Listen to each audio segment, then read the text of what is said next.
अस्सलाम वालेकुम स्टूडेंट, कैसे हैं आप लोग। बेटा आज हम लोग इकनॉमिक्स का lecture number 1 unit number 5 start करेंगे। यूनिट नंबर 5 जो है वो हमारा सप्लाई यानी रसद है। जो पहले रसद का मफ़हूम बयान करूँगी मैं कि रसद से मुराद किसी शय की वो मिक़दार होती है जो फ़रोख्त करने वाले किसी ख़ास कीमत पर और बेचने के लिए तैयार हों, यानी जो फ़रोख्त करने वाला एक ख़ास कीमत पर बेचने के लिए तैयार होता है वो शय रसद कहलाती है। गोया किसी शय की रसद का ताल्लुक़ बराह रास्त आजर और सनदकार से होता है, इसलिए फ़रोख्त कर देता है और कीमत कम होने पर शय की रसद कम कर देता है। लिहाजा अशिया बेचने वालों को इन्हीं रवैये जो कीमतों में तब्दीली के साथ अशिया की रसद को कम या ज़्यादा करके इख्तियार करते हैं, रसद का नाम दिया जाता है। मिसाल के तौर पे अगर 50 किलोग्राम चीनी 22 रुपये फ़ी किलोग्राम के हिसाब से बेचने के लिए मंडी में लाई जाए तो चीनी की ये मिक़दार रसद कहलाएगी। सादा अल्फाज में किसी शय की वो मिक़दार जो एक ख़ास अरसा में ख़ास कीमत पर मंडी में फ़रोख्त के लिए लाई जाती है, रसद कहलाती है।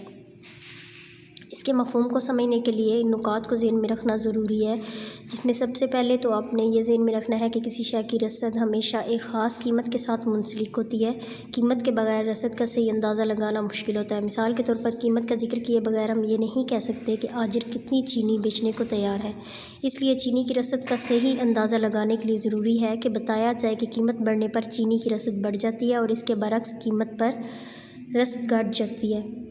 दूसरी बात यह कि किसी शय की रसद हमेशा अरसा वक्त के लिहाज से मुतय्यन होती है।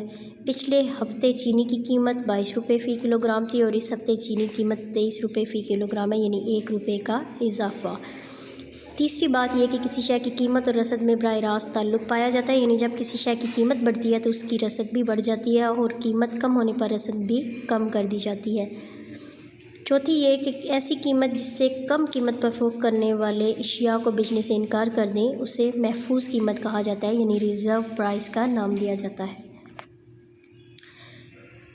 अब बेटा ज़ख़ीरा और रसद इन दोनों में फ़र्क होता है। जो ज़ख़ीरा है उससे मुराद किसी शय की कुल पैदावार का वो हिस्सा है जो ताजर या फ़रोख्तकार अपने गोदामों, दुकानों या कारखानों में फ़रोख्त के लिए एक ख़ास अरसा के लिए रख छोड़ते हैं। मिसाल के तौर पर किसी ताजर के पास अगर 500 किलोग्राम चीनी गोदाम में मौजूद है और उसे बेचने के लिए वो मंडी नहीं लाता तो चीनी की ये मिक़दार ज़ख़ीरा कहलाएगी, जबकि माशी इस्तिलाह में रसद से मुराद किसी शय की वो मिक़दार होती है जो ख़ास कीमत पर ख़ास अरसा वक्त में मंडी में फ़रोख्त के लिए पेश की जाती है। मिसाल के तौर पर 200 किलोग्राम चीनी 20 रुपये फ़ी किलोग्राम के हिसाब से बेचने के लिए मंडी में लाई जाती है तो चीनी की ये मिक़दार रसद कहलाएगी। लिहाजा किसी शय की रसद हमेशा कीमत के साथ मुंसलिक होती है, जबकि ज़ख़ीरा का अंदाज़ा लगाने के लिए कीमत का ज़िक्र ज़रूरी नहीं होता, क्योंकि ज़ख़ीरा करदा शय वो हिस्सा होता है जो मंडी में बेचने के लिए नहीं लाया जाता बल्कि उसको गोदामों में जो है वो रख दिया जाता है। इसके बाद हम लोग जो है काइंड्स ऑफ सप्लाई यानी रसद की इक़साम के बारे में पढ़ेंगे। इसकी पहली किस्म जो है उसे बाज़ारी रसद का नाम दिया जाता है, यानी मार्केट पीरियड सप्लाई। किसी शय की वो मिक़दार जो मंडी में ख़ास कीमत पर ख़ास अरसा के लिए फ़रोख्त के लिए दस्तयाब हो, बाज़ारी रसद कहलाती है। बाज़ारी रसद की सूरत में शय की कीमत में इजाफ़ा के बावजूद रसद को बढ़ाया नहीं जा सकता, क्योंकि शय की रसद को बढ़ाने के लिए काफ़ी वक्त दरकार होता है। मसलन 200 किलोग्राम मछली मंडी में लाई जाती है तो कीमत बढ़ जाने के बावजूद मछली की रसद को फ़ौरी तौर पर बढ़ाना मुश्किल होता है, क्योंकि मछली की ज़ायद मिक़दार को मंडी में मुहैया करने के लिए वक्त दरकार होता है। दूसरी किस्म कलील अरसा की रसद होती है। कलील अरसा की रसद को शय की तलब के तकाज़ों के मुताबिक पूरा करने के लिए ख़ास हद तक ज़्यादा या कम किया जा सकता है, यानी जैसा बाज़ारी रसद में हम जो है वो ख़ास हद तक उसको कम या ज़्यादा नहीं कर सकते वक्त के तकाज़े के मुताबिक, लेकिन इसमें वक्त के तकाज़े के मुताबिक हम शय की रसद को कुछ हद तक कम या ज़्यादा कर सकते हैं। ऐसे कारोबार जो कलील अरसा के लिए पैदावारी अमल में उतरते हैं, मसलन बर्फ़ बनाने के कारखाने, आइसक्रीम बनाने की फैक्ट्रियाँ वगैरह, अगर बर्फ़ और आइसक्रीम की कीमतें वक्ती तौर पर बढ़ जाएँ तो मज़कूरा कारखाने और फैक्ट्रियाँ अपनी पैदाइशी अमल जो उसको तेज़ करके पैदावार को बढ़ा सकते हैं। इसी तरह कीमत कम होने पर रसद को कंट्रोल भी कर सकते हैं, यानी कम कर सकते हैं। उसके बाद तवील अरसे की रसद आ जाती है, यानी लॉन्ग पीरियड सप्लाई।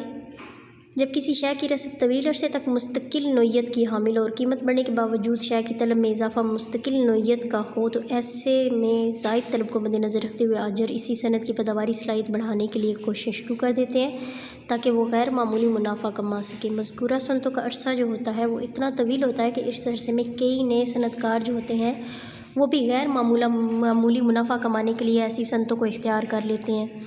इसमें बच्चे आप लोगों ने ये बात याद रखनी है कि ख़ास अरसा के बाद बहुत ज़्यादा सनतें खुलने के बायस शय की रसद में बेतहाशा इजाफ़ा हो जाता है, जिससे कीमत फिर दोबारा मामूल अपने वापस आ जाती है, यानी दोबारा अपने मामूल पे वापस आ जाती है। कीमत कम हो जाती है या कीमत ज़्यादा हो जाती है शय की रसद बढ़ने या कम होने की बिना पे।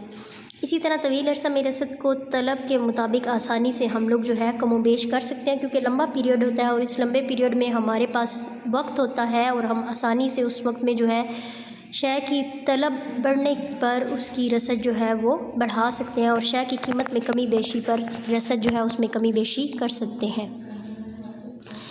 यहाँ तक तो बेटा ये हमारा आज का लेक्चर, आप इसको गौर से सुने, अपनी बुक को सामने रखें, इसको समझें और जो चीज़ ना समझ में आए आप मुझे व्हाट्सएप पे मेरे साथ रब्ता कर सकते हैं और इसको समझ सकते हैं। बहुत शुक्रिया। Take care. अल्लाह हाफिज़।